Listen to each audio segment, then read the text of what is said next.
The rain stung Ethan's face like needles, each drop a reminder of the door slammed shut behind him. At 12, he'd been cast out. His mother's final words, "You're no son of mine," echoing louder than the storm. He clutched his backpack, the only thing left of his old life, and shivered on a park bench in Seattle's gloom. Ethan hadn't meant to tell her. It slipped out during a fight, when her questions about his weird behavior pressed too hard. "I like boys, okay?" he'd shouted, voice cracking. Her face had frozen, then twisted into something unrecognizable. By nightfall, his clothes were in a bag, and he was on the street. Now, 2 weeks later, he was still running from hunger, from cold, from the truth that no one wanted him. The park was empty except for the hum of distant traffic and the occasional flicker of headlights through the trees. Ethan's stomach growled, but he ignored it. He'd learned to focus on the small things. The rhythm of rain, the way his sneakers squished in the mud, the faint hope that tomorrow might be better. He didn't notice the man watching him from across the path, a tall figure in a tailored coat, standing under a black umbrella. James Whitaker, 52, wasn't supposed to be in the park that evening. He'd planned to drive straight home after a board meeting, but something pulled him here, a restlessness he couldn't name. As a tech millionaire who'd built his empire from nothing, James was used to control. Yet lately, his sprawling penthouse felt hollow, his wealth a cold comfort against the loneliness of a life spent hiding who he was. He'd grown up in a time when being gay meant silence, shame, or worse. Seeing Ethan, small and defiant on that bench, stirred something deep, a memory of his own 12-year-old self, scared but stubborn. James approached, his polished shoes sinking into the wet grass. "You okay, kid?" His voice was gentle, but Ethan flinched, gripping his backpack tighter. Trust was a luxury he couldn't afford. "I'm fine," Ethan muttered, eyes fixed on the ground. But he wasn't. His lips were chapped, his fingers numb, and the weight of rejection clung to him like the rain. "You don't look fine." James crouched to Ethan's level, ignoring the mud staining his coat. "I'm James. I'm not here to hurt you. Just tell me why you're out here alone." Ethan hesitated. He'd met others in the park. Runaways, drifters, people who offered help but wanted something in return. But James's eyes held no agenda, only a quiet sorrow that felt strangely familiar. Against his better judgment, Ethan spoke. "My mom kicked me out, said I'm wrong, for liking boys." His voice broke on the last word, and he looked away, ashamed. James's heart clenched. He'd heard those words before, decades ago, from his own father. He'd survived by burying his truth, building walls of success to shield himself. But this boy, Ethan, had no walls, no shield. Just a backpack and a stubborn spark that refused to die. "Listen to me," James said, his voice steady but fierce. "You're not wrong. You're not broken. And you don't have to do this alone." He pulled a card from his pocket, his company's logo gleaming in the dim light. "I can help you if you'll let me." Ethan stared at the card, torn between fear and a flicker of hope. He didn't know James Whitaker, didn't know if this was a trick or a lifeline.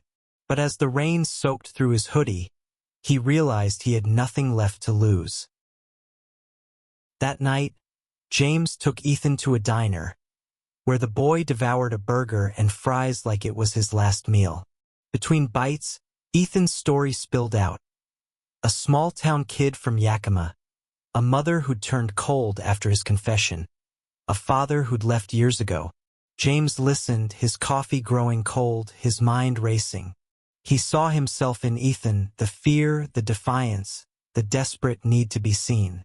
By the time the diner's neon sign flickered off, James had made a decision. He wouldn't let this boy slip through the cracks. James's penthouse was a world away from Ethan's reality. Floor-to-ceiling windows, sleek furniture, a view of Puget Sound that glittered like a promise. Ethan stood frozen in the doorway, his muddy sneakers a stark contrast to the polished floors. "You live here?" he asked, voice small. "For now," James said with a wry smile. "And so do you until we figure things out." He didn't mention the guest room he'd already prepared, or the lawyer he'd called to explore legal guardianship. He didn't want to overwhelm the boy. But James knew this was more than a good deed. It was a chance to rewrite his own story, to save someone the way he'd once wished to be saved. Sleep didn't come easily for Ethan. The guest room was too quiet, the bed too soft. He lay awake, replaying his mother's words, wondering if he'd ever feel safe again. But as he drifted off, he clung to James's promise. "You're not wrong."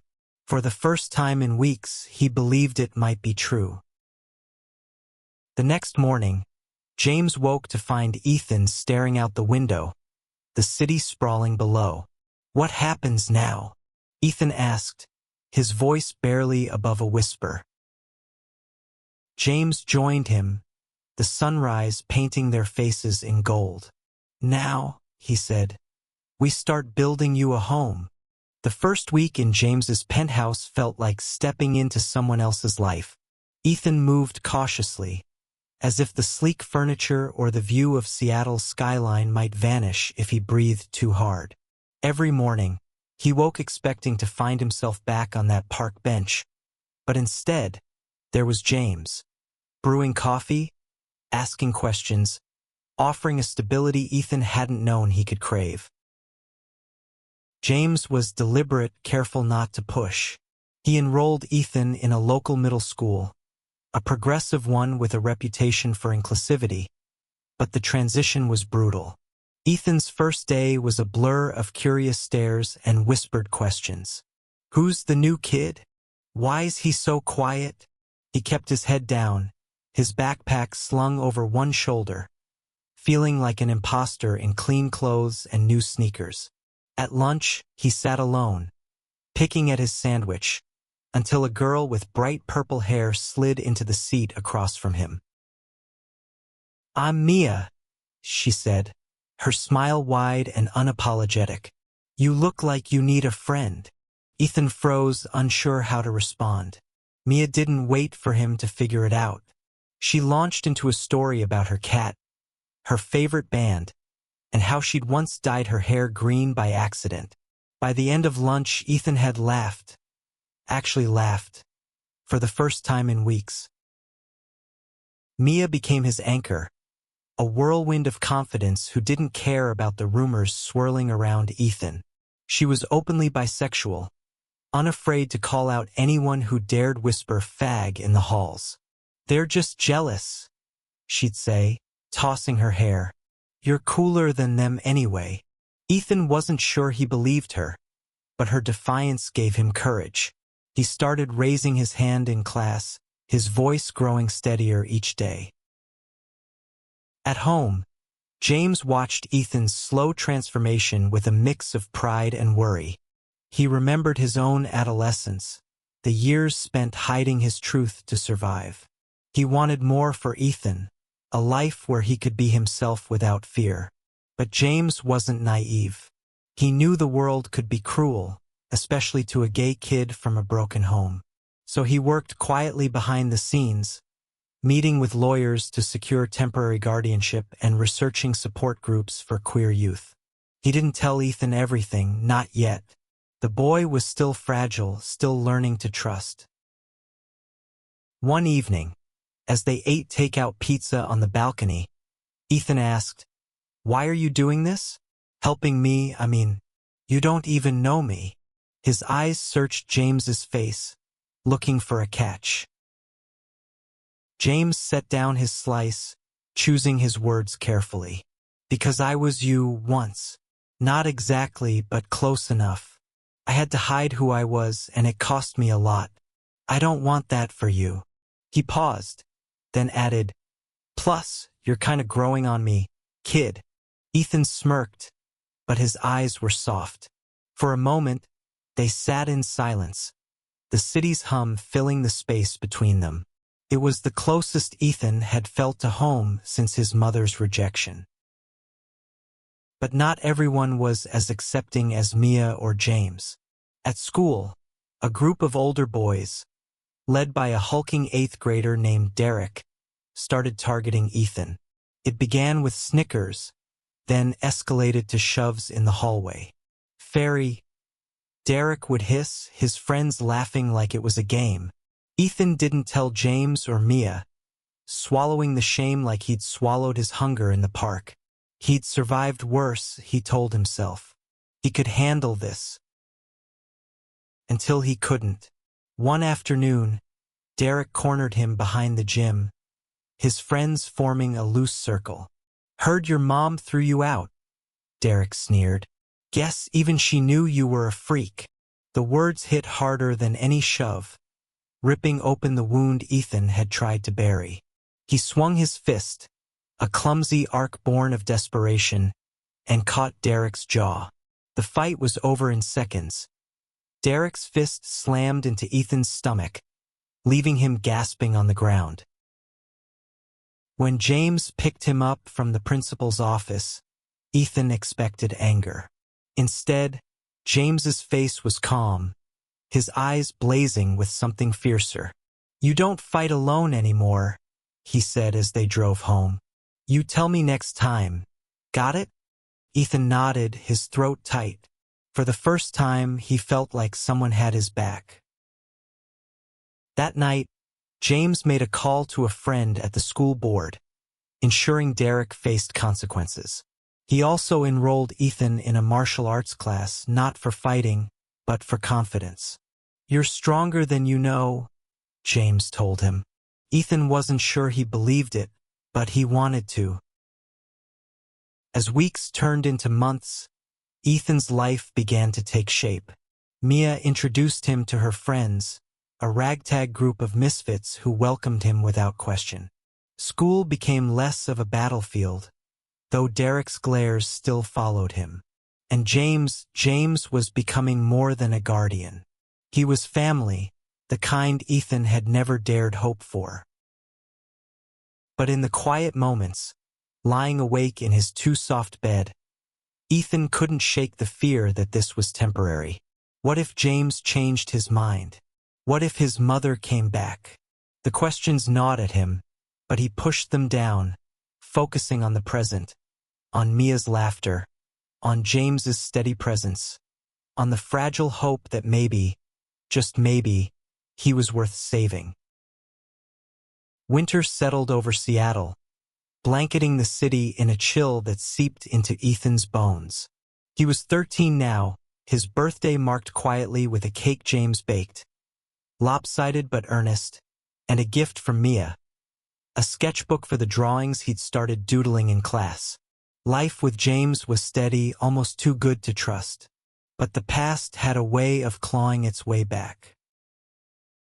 Ethan's mother, Karen, hadn't contacted him since that night in Yakima.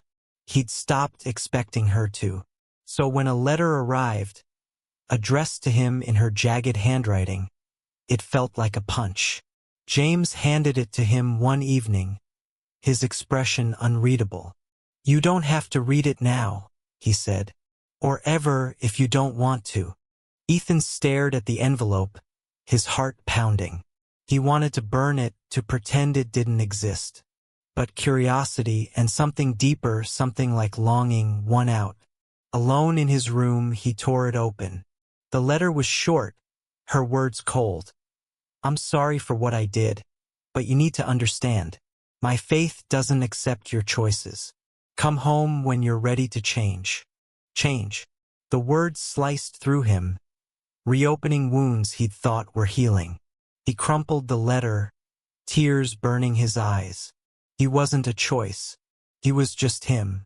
But her words planted a seed of doubt, whispering that maybe he was the problem. Maybe he'd never be enough. James found him hours later, sitting on the floor, the letter in pieces. Without a word, he sat beside Ethan, his presence a quiet anchor. "She's wrong," James said finally. "You don't need to change. She does." Ethan wanted to believe him, but the pain was raw, a reminder that love could be conditional. The school, Ethan withdrew. Mia noticed first, her usual chatter met with one-word answers. "Talk to me," she pressed one day, cornering him in the art room. Ethan hesitated, then told her about the letter. Mia's face darkened. "She doesn't deserve you," she said fiercely. "You've got us now." She dragged him to her house after school, where her moms, Lila and Sarah, welcomed him with warm hugs and homemade tacos. Their easy acceptance, their open love for each other, felt like a glimpse of what life could be. Ethan clung to it, a lifeline against his mother's rejection. But the letter wasn't the only shadow. Derek and his crew hadn't forgotten Ethan. The bullying had quieted after the fight, but it simmered beneath the surface. One day, Ethan found a note slipped into his locker. "Freak, you don't belong here." The words echoed his mother's, and he felt the walls closing in. He didn't tell James or Mia this time. He didn't want to burden them, didn't want to admit how much it hurt. James, though, was perceptive. He noticed Ethan's silences, the way he flinched at sudden noises. One evening, he took Ethan to a community center for a queer youth group he'd found. Ethan was skeptical, expecting pity or preaching, but instead, he found kids like him. Teens who'd faced rejection, fought battles, and still laughed, still dreamed. One boy, Caleb, shared his story of being kicked out at 15. "It gets better," Caleb said, his voice steady. "Not perfect, but better." Ethan listened, his guarded heart cracking open just a little. James also pushed Ethan to keep drawing. "You've got a gift," he said, pointing to the sketches of cityscapes and faces that filled Ethan's sketchbook. Encouraged, Ethan entered a school art contest, pouring his pain into a piece. A boy standing in a storm, surrounded by glowing figures reaching out to him. When he won first place, the applause felt like a small victory over the voices that called him wrong. But victories were fragile. One night, Ethan overheard James on the phone, his voice tense. "Yes, I understand she's his mother, but she abandoned him. No, I won't let him go back to that." Ethan's stomach dropped. His mother was trying to reclaim him. The thought of returning to Yakima, to her judgment, made him sick. He slipped out of the penthouse, needing air, needing to think. He ended up at the park where James had found him, the bench now dusted with frost. The city glittered, indifferent to his turmoil. He didn't hear James approach until he was there, sitting beside him.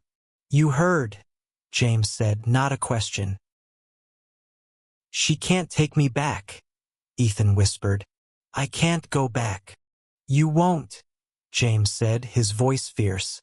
"I'm fighting for you, Ethan. You're my family now." The words hit Ethan like a wave, washing away some of the fear.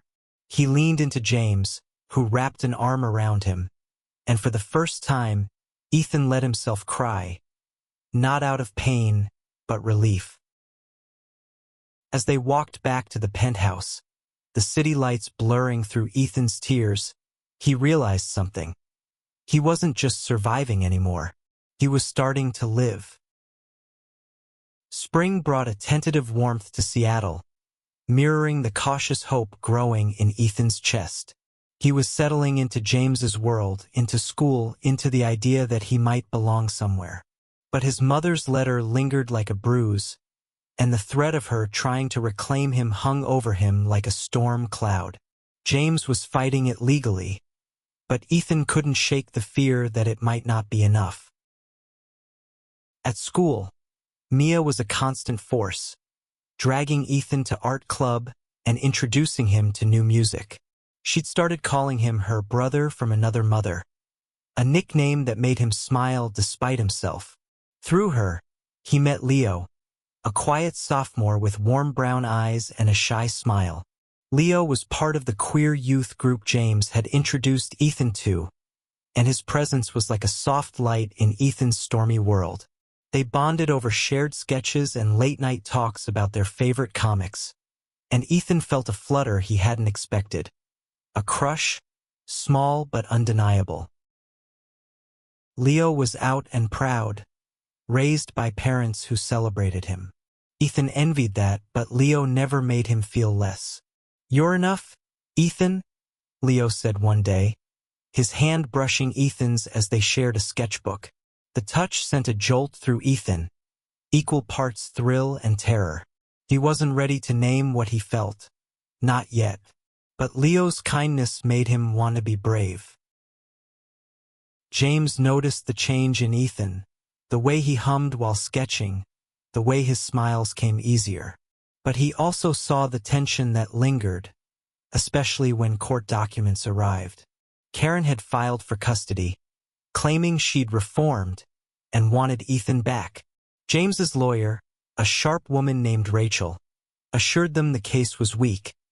Karen's abandonment and lack of contact worked against her. Still, the process was grueling. Ethan had to meet with a social worker, a kind but probing woman who asked about his life with James, his mother, his feelings. Ethan answered honestly, his voice shaking as he described the night he was thrown out. "I'm happy with James," he said. "He sees me." The social worker's report favored James, but the legal battle wasn't over. Karen's lawyer argued she was Ethan's biological parent, entitled to a second chance. James countered with evidence of Ethan's progress. His grades, his art, his friendships. He hired a therapist for Ethan, a gentle man named Dr. Patel, who helped Ethan unpack the pain of his mother's rejection. "You're allowed to be angry," Dr. Patel said, "and you're allowed to want more than what she gave you." Ethan nodded, the words sinking in slowly. Meanwhile, Derek's bullying escalated. He'd been suspended after the fight, but he was back, his resentment sharper. One day, he and his friends cornered Ethan and Leo after art club, taunting them with slurs. Leo stood his ground, his voice steady. "You're pathetic, Derek. Pick on someone your own size." Ethan, heart-pounding, stepped forward too. "Leave us alone," he said, his voice louder than he felt. Derek sneered but backed off when a teacher appeared. Ethan's hands shook, but he felt a spark of pride. He wasn't invisible anymore.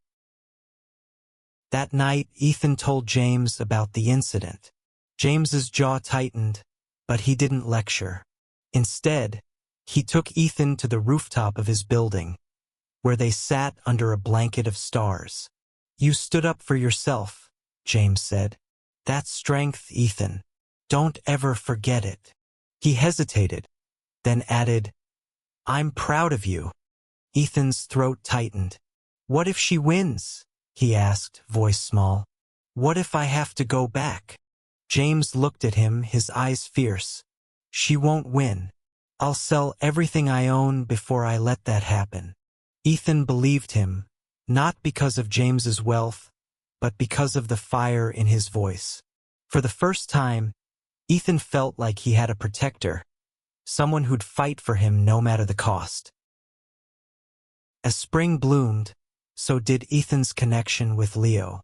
They started texting daily, sharing memes and sketches. One rainy afternoon, they sat in a coffee shop, sketching each other across the table. Leo's portrait of Ethan was soft, capturing the curve of his smile, the spark in his eyes. "You're beautiful," Leo said quietly, and Ethan's face burned. He didn't know how to respond, so he just squeezed Leo's hand under the table, his heart racing. But the custody battle loomed. Rachel warned that Karen was pushing for a hearing, claiming she'd found a conversion program to fix Ethan. The words made Ethan sick, but they also lit a fire in him. He wasn't broken, he wasn't wrong, and he wasn't going back. As the hearing date approached, Ethan poured his fear into his art, creating a series of drawings for a school exhibition. Each piece told a story: a boy in a storm, a boy finding light, a boy standing tall. When Leo saw them, he hugged Ethan tightly. "You're telling your truth," he said. "That's everything." The night before the hearing, Ethan couldn't sleep. He found James in the living room, staring at old photos. "My parents never accepted me," James admitted. "I don't want you to carry that weight." Ethan sat beside him and they talked until dawn, about fear, about hope, about what it meant to build a family. For the first time, Ethan felt ready to face whatever came next. The courtroom was a sterile cage, all polished wood and cold air. Ethan sat beside James, his hands clenched in his lap, the weight of the moment pressing against his chest. At 13, he was too young to have a say, the judge said, but his presence was required, a silent prop in his own story. Karen sat across the room, her face a mask of forced remorse. She wore a modest dress, her hair pulled back tightly, as if to erase the woman who'd thrown her son out. Ethan couldn't look at her. Her letter, her words, "Come home when you're ready to change," still burned in his mind. He focused on James instead, on the steady hand resting on his shoulder, grounding him. Rachel, James's lawyer, was relentless. She presented Ethan's school records, his art awards, testimonials from teachers and Dr. Patel. "Ethan is thriving with Mr. Whitaker," she argued. "Returning him to an environment of rejection would be detrimental." Karen's lawyer countered with claims of her rehabilitation, citing her involvement in a church program that promised to guide Ethan. The mention of conversion therapy made Ethan's stomach churn. He glanced at James, who gave him a small nod, as if to say, "We've got this." The judge, a stern woman with graying hair, listened impassively. When Ethan was called to speak, his voice shook but didn't break. "I don't want to go back," he said. "James is my home now. He accepts me." The words felt like a declaration, a line drawn in the sand. Karen's eyes met his, and for a moment, he saw something: regret, maybe, or pain. But it wasn't enough to erase the past. Outside the courtroom, Mia and Leo waited, their presence a quiet rebellion against the world's cruelty. Mia hugged Ethan tightly, whispering, "You're a badass." Leo just smiled, his hand brushing Ethan's, a silent promise of support.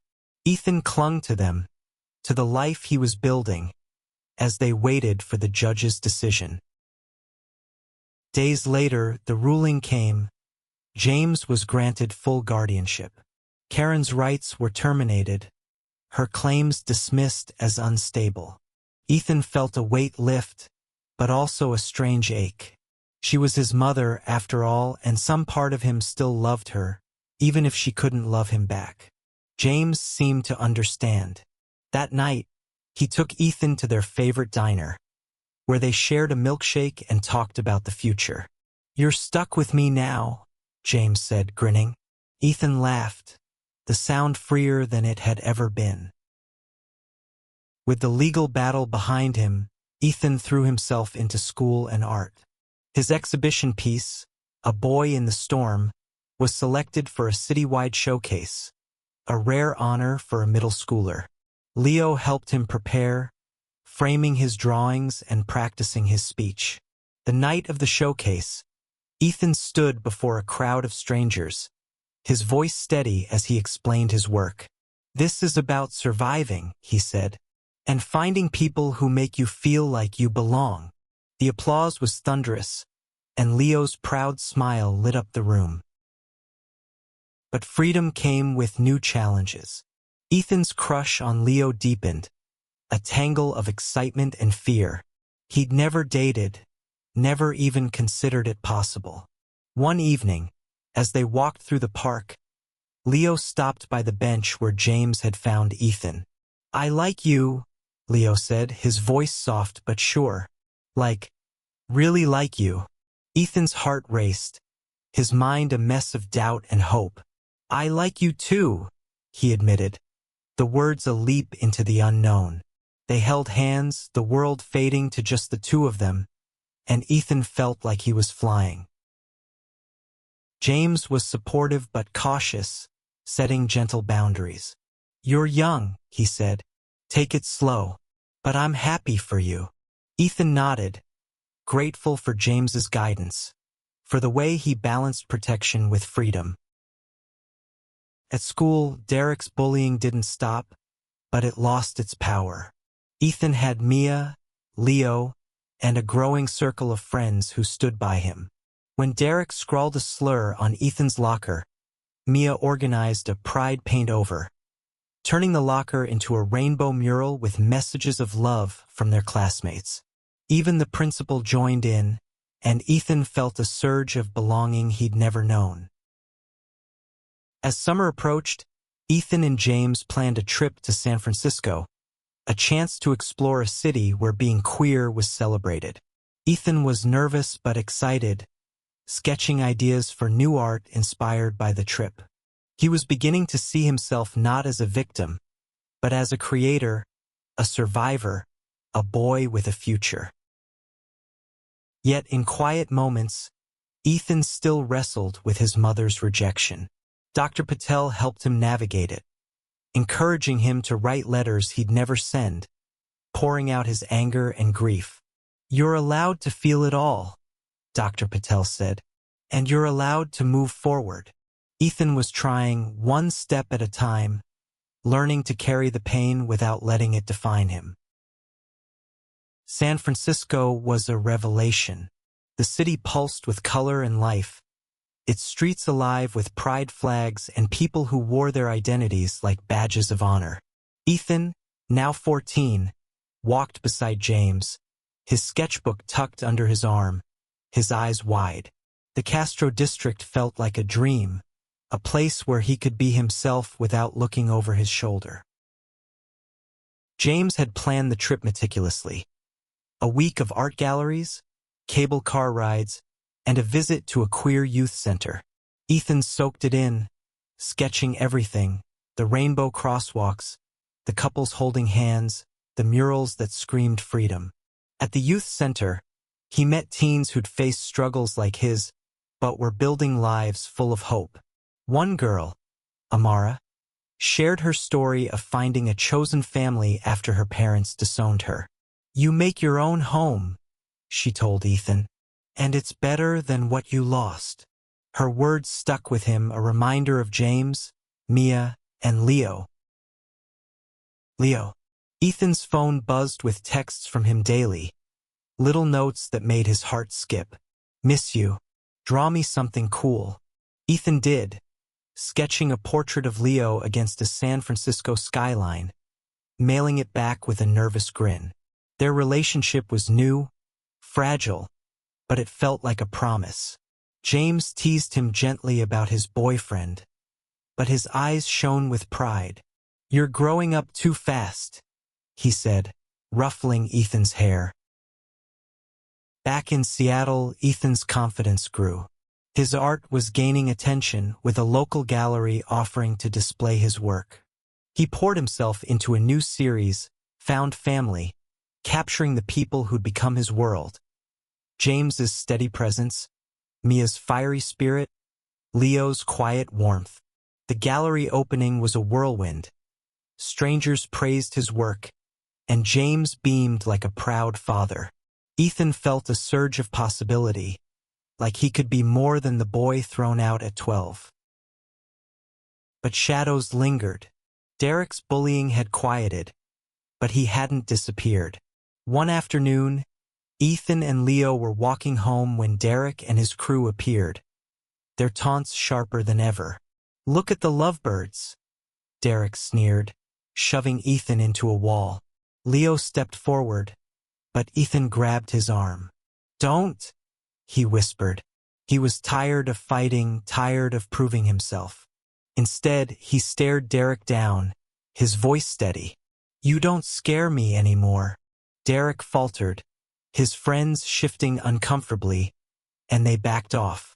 Ethan's heart pounded, but he felt a quiet triumph. He wasn't running anymore. That night, Ethan told James what happened. James listened, then pulled him into a hug. "You're stronger than I was at your age," he said. "But you don't have to do it alone." He suggested Ethan join a self-defense class at the community center, not for fighting, but for empowerment. Ethan agreed, finding strength in the movements, in the knowledge that he could protect himself. His relationship with Leo deepened. They went on their first real date, a picnic in the park, complete with awkward laughter and shared earbuds. Leo kissed him under a willow tree, a soft, tentative kiss that made Ethan's world spin. He was scared, but he was also happy, a feeling he hadn't thought possible. When he told Mia, she squealed and demanded details, her enthusiasm infectious. "You're living a rom-com," she teased. James, too, was changing. He'd spent decades hiding his own identity, but Ethan's courage inspired him. He started attending events at the queer community center, even speaking at a fundraiser about his journey. "I was afraid for too long," he told the crowd. "But this kid, this incredible kid, showed me what bravery looks like." Ethan, in the audience, blushed but felt a swell of pride. They were saving each other. Yet Ethan still carried his mother's rejection. Dr. Patel helped him write a final letter, one he burned in a small ceremony with Mia and Leo. "This is for you," Dr. Patel said, "to let go." As the flames consumed the paper, Ethan felt lighter, like he was shedding a weight he'd carried too long. He wasn't fully healed, but he was learning to forgive. Not his mother, but himself. The gallery success led to a scholarship offer from a prestigious art program for teens. Ethan hesitated, worried about leaving James, but James was adamant. "This is your chance," he said. "I'll be here always." Ethan applied, his portfolio a testament to his resilience. When the acceptance letter arrived, he and James celebrated with a rooftop dinner, the city sparkling below. As summer faded, Ethan looked at his life, James, Leo, Mia, his art, and realized he was building something real. He wasn't just surviving, he was thriving. But he knew the journey wasn't over. There would be more challenges, more moments of doubt. Yet, with his chosen family by his side, he felt ready to face them. High school was a new frontier. Ethan, now 15, walked into his first day with a mix of nerves and excitement. The art scholarship had boosted his confidence, and with Leo and Mia by his side, he felt less like an outsider. His sketches filled notebooks, each one bolder, telling stories of resilience and love.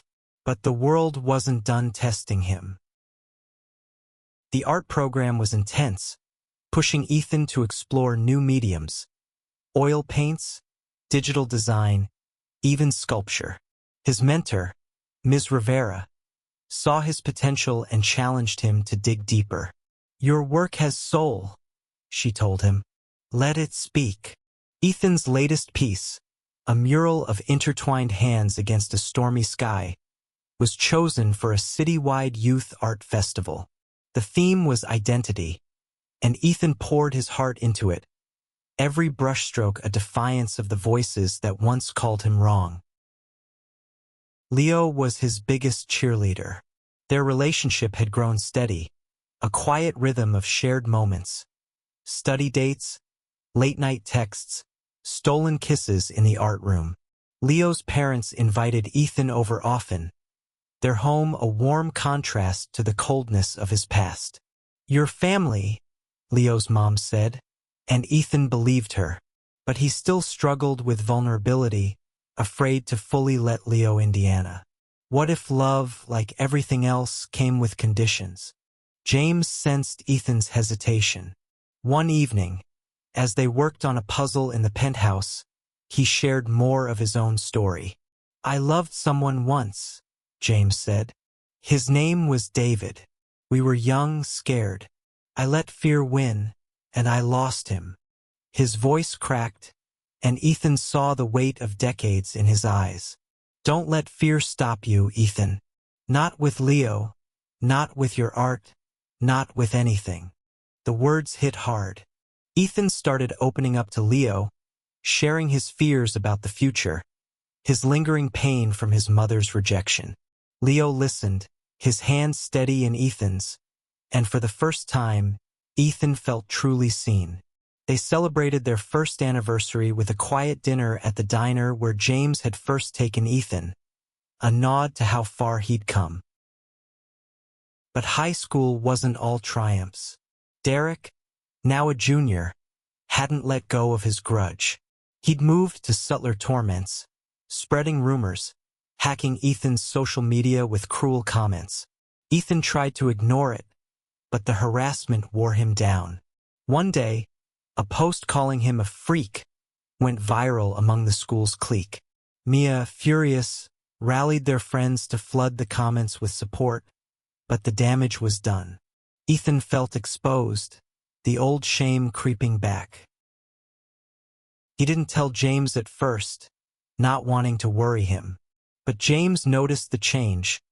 Ethan's quiet dinners, his forced smiles. One night, James sat him down. "Talk to me," he said.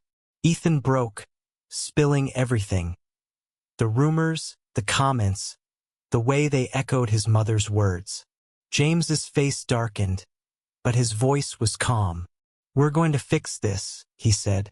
He contacted the school, demanding action, and worked with Mia's moms to organize a workshop on cyberbullying. Derek faced suspension, and the school implemented stricter policies. Ethan felt a flicker of justice, but the hurt lingered. To cope, Ethan threw himself into the art festival.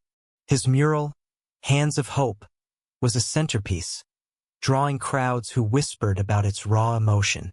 Leo stood beside him, holding his hand as strangers praised his work. A local journalist interviewed Ethan, and his story, carefully edited to protect his privacy, made the local paper.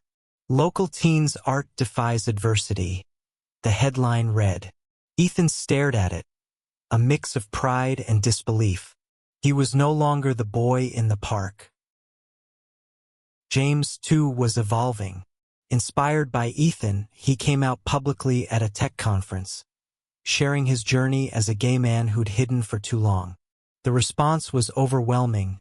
Support from colleagues, messages from young queer professionals who saw him as a role model. Ethan watched, awestruck, as James embraced his truth. "You gave me the courage," James told him later, his voice thick. Ethan hugged him, tears in his eyes, realizing they'd both been healing. As the festival ended, Ethan received an offer to intern at a local art studio, a step toward a career he'd only dreamed of. He accepted, nervous but excited, and James threw a small party to celebrate, complete with Mia, Leo, and their friends. The penthouse was filled with laughter, music, and the warmth of chosen family. Ethan looked around, his heart full. He'd lost so much, but he'd gained more. Yet the past wasn't done with him. A letter arrived from Karen, forwarded through Rachel. It was softer this time, asking to meet, to talk. Ethan stared at it, torn between anger and a flicker of hope. He didn't know if he was ready, but he knew he wasn't alone. With James, Leo, and Mia behind him, he felt strong enough to decide. Ethan stood at the edge of the park, the same bench where James had found him 3 years ago, now weathered but familiar. At 16, he was taller, his shoulders broader, his eyes carrying a quiet strength. Karen's letter was folded in his pocket, its words a tangle of apology and regret. He'd agreed to meet her, but not for her sake, for his own.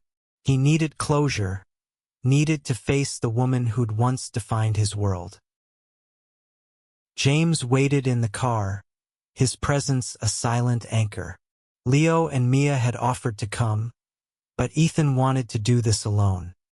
He wasn't the scared 12-year-old anymore, but his heart still raced as Karen approached. She looked smaller than he remembered, her face lined with fatigue. "Ethan," she said, her voice trembling, "you've grown." He nodded, unsure what to say. She spoke first, her words a rush of apologies, explanations about her faith, her fear, her guilt. "I was wrong," she said. "I want to make it right." Ethan listened, his chest tight. Part of him wanted to forgive her, to bridge the gap, but the pain was still there, sharp and real. "I'm glad you're sorry," he said finally, "but I can't trust you. Not yet." Her face fell, but she nodded, accepting his truth. Walking away, Ethan felt lighter, like he'd reclaimed a piece of himself. He didn't need her approval anymore. He had James, who'd fought for him, Leo, who loved him, Mia, who'd stood by him. They were his home, his family, built not by blood but by choice. Back at the penthouse, Ethan's art studio internship was thriving. His work was featured in a second gallery show, this time alongside professional artists. His latest piece, Chosen, depicted a boy surrounded by glowing figures. James, Leo, Mia, and others who'd shaped him. The opening night was electric, with James, Leo, and Mia cheering loudest. A curator offered Ethan a mentorship, a chance to study art in college. He accepted, his dreams taking shape. Leo and Ethan's relationship had deepened, navigating the messy beauty of first love. They fought sometimes, about Ethan's stubborn independence, Leo's tendency to overprotect, but they always found their way back. One evening, under the same willow tree where they'd first kissed, Leo gave Ethan a small ring, a promise of forever. "I'm not going anywhere," Leo said. Ethan slipped it on, his heart full, knowing he meant it. James, too, had found peace. His public coming out inspired him to fund a scholarship for queer youth, named after Ethan. "You changed my life," he told Ethan one night, their voices soft against the city's hum. Ethan smiled, realizing they'd saved each other. High school wasn't perfect. Derek's harassment faded, but others took his place, their words sharp but fleeting. Ethan didn't hide anymore. With Mia's help, he started a queer straight alliance, a space for kids like him to feel safe. The club grew, its meetings filled with laughter and stories, a testament to resilience. As graduation loomed, Ethan looked toward the future. College applications were daunting, but James and Leo helped him navigate them, while Mia kept him grounded with her humor. He applied to art schools, dreaming of a career where he could tell stories through color and light. His past, his mother's rejection, the nights in the park, was still part of him, but it no longer defined him.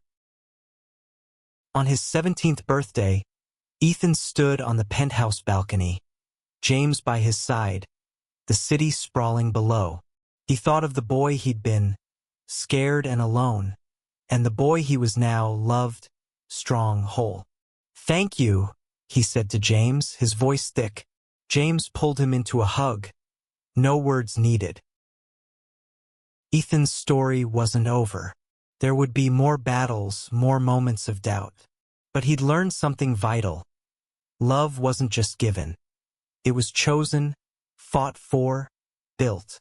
He looked at the ring on his finger, the sketchbook in his hand, the family around him.